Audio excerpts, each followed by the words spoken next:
So my name is Anna-Maria Kraupova. I'm an art historian working at the University of Vienna, and I'm currently working on my PhD project where I look into the lived experiences and artistic production of art students, mainly from the Global South, who came to Czechoslovakia during the Cold War.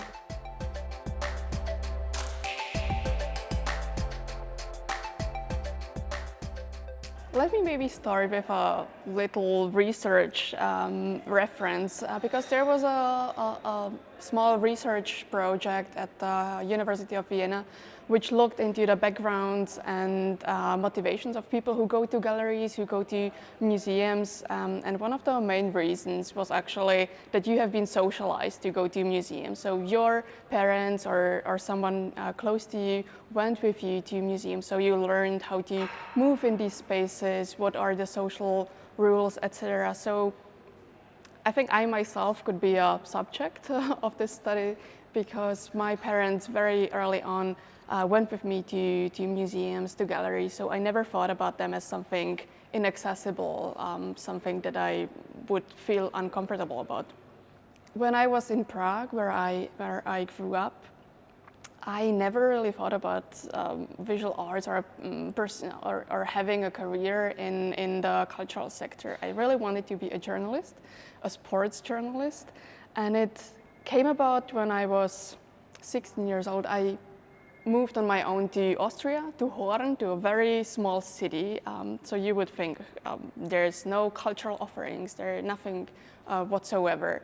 But we had this really great teacher in art education. I would really like to mention her because I still feel like she's really responsible for this initial spark in visual art, Gabriele Epp, and she was an artist herself. And I think through her classes, I really understood what is art, what is visual culture, how does art function, how does it communicate. She really treated us as equals, not as little children, which, to be honest, we really were at the time, so I wouldn't be mad at her. But she was really respectful and, helping us to create the creativity. So I think that was the most important moment for me to actually choose the studies at the university.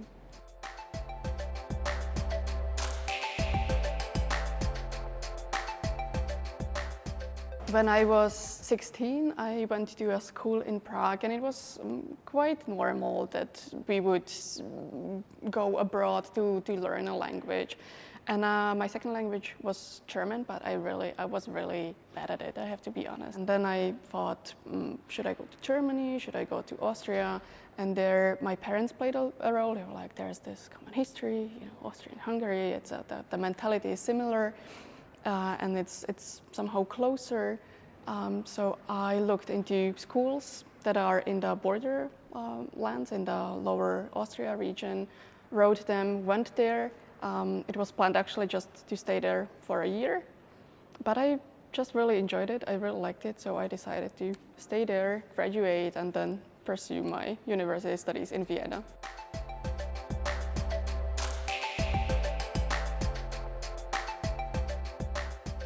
I did an Erasmus in Prague, so during my master's I wrote a thesis on this Manes Association, and to do it I really wanted to also go to the archives in Prague, so I did an Erasmus studies in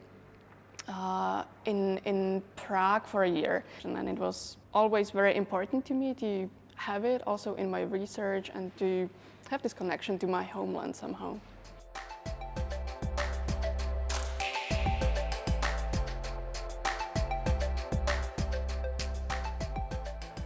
Nowadays, we know that culture and visual art do not develop in those rigid national borders. So art and culture is not encapsulated within the national borders. And the arts really develop through very complex circulation of people, of ideas, of artists, of artworks. And these are on a global scale, and this global spatial room is ingrained with some power structures, some power dynamics, which of course influence the developments. So I always wanted to somehow like move beyond these rigid national borders, maybe also because I lived in different cities, in Vienna, Prague mostly, but also in New York for a few months. So I really wanted to get rid of it somehow, to move past it, because also this dominant narrative is really centering on a Western-centric idea of progression of art. It is very linear, but as I said, that is not how art is developing. And in this dominant narrative, our region, even the Central Eastern European region, is seen as the other Europe, something that is even like downgraded to mere appendix of the Western development. So I think for everyone who is interested in our region, who comes from this region, I think it's important to think about other frameworks of art.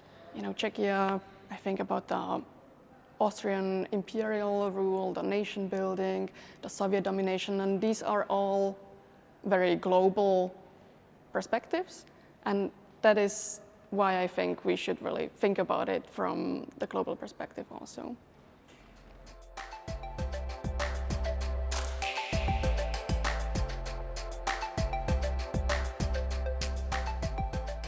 So I look at the art students from the Global South who came to the Academy of Fine Arts after 1968, so after this rather stricter Soviet domination in our region.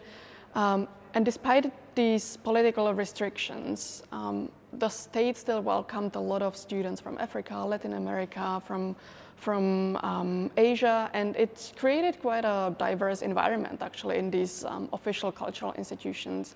So I think the main and leading question that is driving my research is what happens when we shift the narrative and we look at how our region connects to other parts of the world, not only the Western center or our neighboring countries. So I would really want to place Czechoslovakia in the more global network.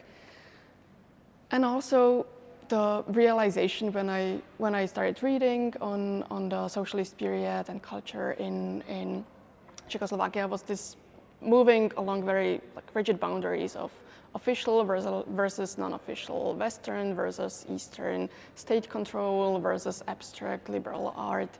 And don't get me wrong, I know it's important, especially after the democratic transition, to look into the subversive techniques, into how artists were, maybe contributing to the democratic change. But it still struck me how little these official structures are studied. And I think if we want to understand our own cultural heritage, we really have to look at it in its completeness. And the last thing, also very central, is that I want to really put forth the experiences of the people. So not writing knowledge or gaining knowledge about people, but with the people. So I want to talk to the people who actually came to Czechoslovakia, to ask them about their life trajectories, experiences, and to understand how it was for them before it's actually too late.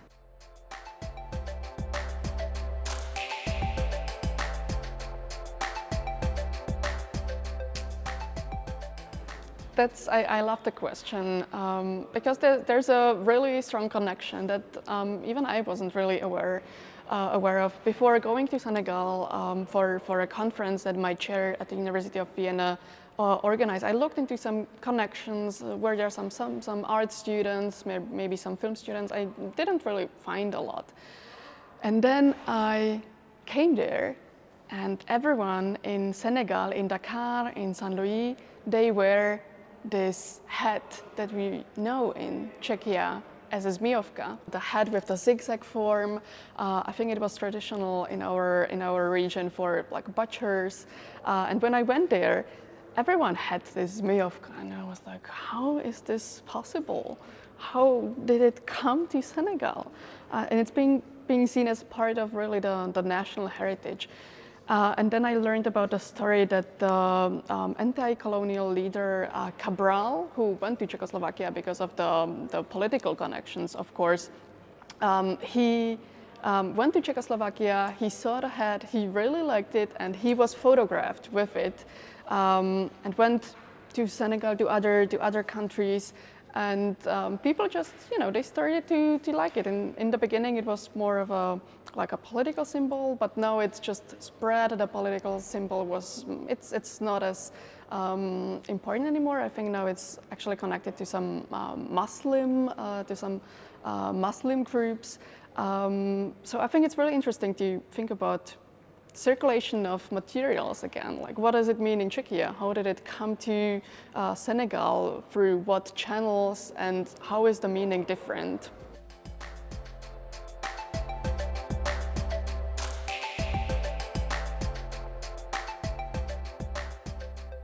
I think it's important to leave your own culture to be able to look at it from the outside somehow, to understand how it is perceived in another culture. Who writes the narratives and how do they write it?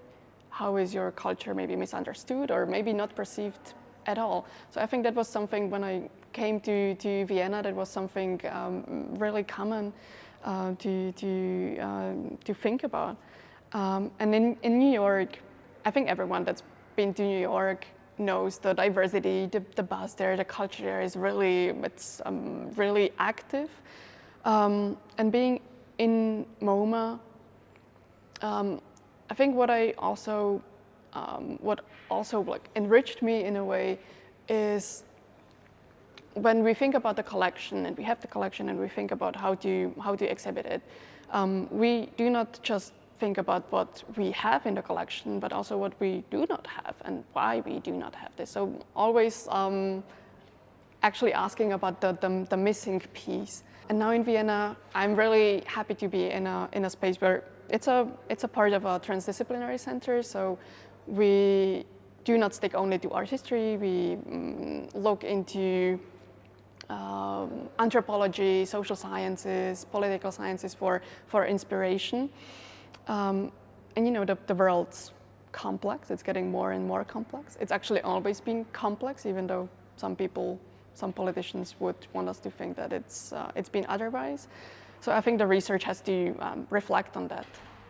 And being able to be in everyday touch with people from Africa. We have colleagues from Cameroon, from Senegal, from Thailand. That's been really enriching to always, see some completely other perspectives, to just think out of the box, I would say.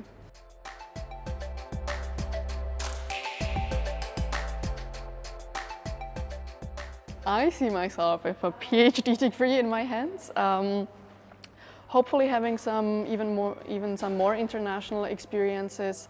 I would like to get to know some other perspectives still, to travel to these places, to Asia, to Africa, to Latin America more, and to talk to the people. I still see myself in research, either at a university or a cultural institution. Working with objects, it's a passion for me.